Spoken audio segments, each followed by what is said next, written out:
Exercise 13.3, we're asked to take the derivatives of certain power functions. Now please notice that even though we're not required to draw graphs of some of these, it is an important skill to have nonetheless, and will hold you in very good stead when it comes to Maths Methods 3.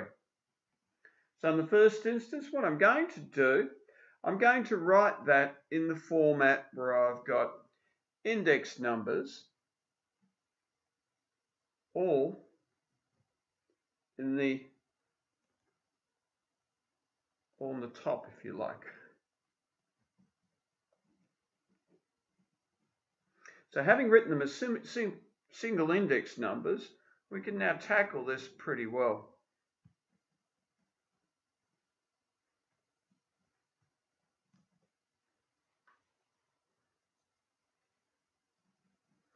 We tend to write our final answers with positive index numbers. So instead of writing this as a negative in the numerator, I'm going to write it as a positive in the denominator. Looks a little messy, but we do get there eventually. Now in the case of B, you've got the function of 4 root x plus root 2 x. Now what I'm going to do first up, I'm going to write that as 4 times x to the half plus root 2 times x to the half.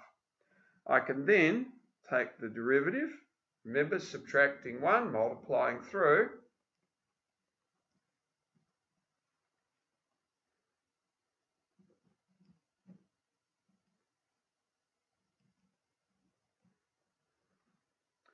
so writing them down as positive index numbers.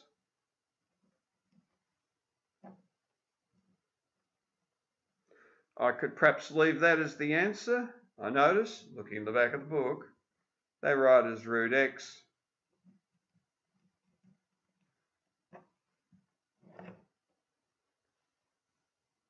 Could write it in that format with the surdic form.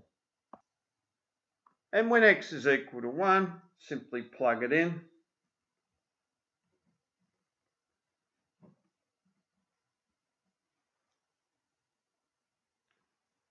Or 4 plus root 2 all over 2 as the gradient answer.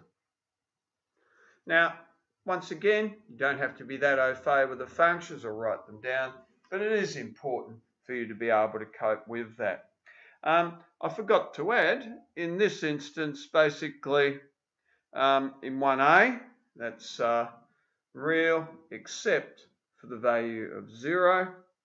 And in the second instance, we've got to have positive real for our domain there, because we can't take the square root of a negative number.